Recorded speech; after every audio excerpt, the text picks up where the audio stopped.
গ্রামে 2-3 দিন কেমন জানি একটা ওয়েদার, এই রোদ আবার এই বৃষ্টি। আজকে কি রান্না করব চিন্তা করে পারছিলাম না। বাসায় আমরা দুইজন আছি, মানে আমি আর আমার ফুফাতো বোনটা। মাইবিন মাহিরা তো দুধ ভাত, ছোট মানুষ। অবশ্য ছোট মানুষ বললেও হবে না, কারণ তাদেরও এখন চয়েস আছে, তারা চিকেন ছাড়া ভাত খায় না। তবে আজকে আমি চিকেন রান্না করছি না। বাসায় আমার মানুষ 2-2.5 জন হলে কি হবে, তাদের এক একজনের চয়েস কিন্তু এক এক রকম। যেমন আমি আজকে ভেবেছিলাম যে চিংড়ি মাছ ভুনা করব, আমি আর আমার বোন খেয়ে ফেলবো, মাইবিন মাহিরাকে ডিম ভেজে ভাত খাইয়ে দিব। কিন্তু পরে শুনলাম সে নাকি চিংড়ি মাছ খায় না। তো বাসার ভেতরে বলতে গেলে আমি একাই চিংড়ি মাছ খাই। তো কি আর করা যাবে, ওর জন্য ছোট একটা ইলিশ মাছ কেটে ভাজি করে নিচ্ছি। চিংড়ি মাছ দিয়ে আমি আমার মেয়ে খেয়ে নিব, ইলিশ মাছ বোনের জন্য।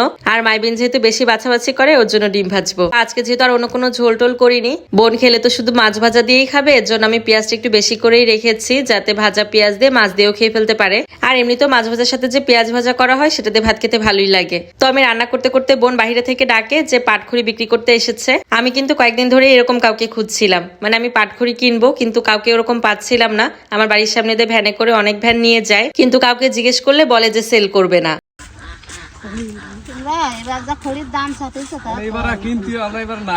সব বছর আরো 1 মাস আগের থেকে আসি, এবার তো এদের 2-3 দিন ধরে আসি।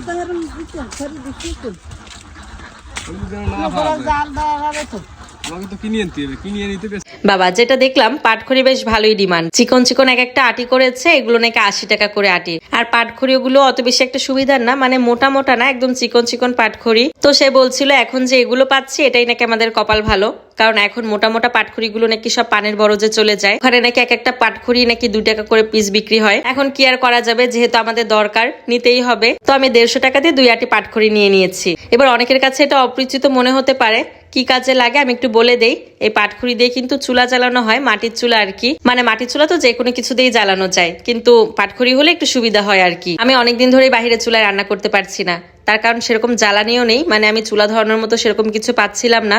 আর ঘরে যে জ্বালানিগুলো আছে সেগুলো বেশ মোটা মোটা, ওই কাঠগুলো আবার চিকন করে ফেলে তারপর ওগুলো আবার রোদে শুকাতে হবে। আর তাছাড়া আগে বাসায় হেল্পিং হ্যান্ড ছিল, ওই ভাবি অনেক কিছুতে হেল্প করেছে আমাকে, তখন আমি ওখানে গিয়ে রান্না করেছি বা ভাবি রান্না করেছে। তবে এখন মোটামুটি সব কাজে আমাকে করতে হচ্ছে, বোনও হেল্প করে, মানে দুজন মিলেমিশে করছি আর কি। তো এর জন্য বাইরের চুলায় রান্না করার মতো কোনো এনার্জি নেই আর সময়ও নেই। পারলে তো এখন আমরা একদিন রান্না করে 2 দিন খেতে পারলেই বাঁচি, এরকম একটা অবস্থা। মাছ ভাজা আর মাছ ভুনা করা হয়ে গেছে, আমি এখন খিচুড়ি রান্না করছি। দেখতেই পারছেন আমি 2 জন মানুষের জন্য অনেকটা করেই খিচুড়ি বসিয়েছি, মানে দুপুরেও খাবো রাতেও খাবো। আসলে কি বলবো, এখন বাচ্চা কাচ্চা নিয়ে খুব বেশি একটা রান্না বান্নার প্যারাও নিতে ইচ্ছা করে না। খিচুড়ি রান্না করার সময় খিচুড়িতে ঝালটাও একদম কম দিয়েছি, যাতে বাচ্চাদেরও এটাই খাইয়ে দিতে পারি। একটা সংসারে তো শুধু রান্না বান্নাটাই কাজ না, আরো অনেক কাজ আছে। সবকিছু সামলাতে গিয়ে দেখা যাচ্ছে এখন বাচ্চাদের দিকেই কম নজর দেওয়া হচ্ছে। কিছু করারও নাই, লোকজনও পাওয়া যায় না, এখন লোকের অনেক ডিমান্ড। এর জন্য যতটুকু পারি নিজেদেরই ম্যানেজ করে চলতে হবে। তো দুপুরের খাবার খেতে খেতে আপনাদের সাথে বিদায় নিয়ে নিচ্ছি। ভিডিওটা ভালো লাগলে অবশ্যই একটা শেয়ার করে দিবেন। সবাই ভালো থাকবেন, আল্লাহ হাফেজ।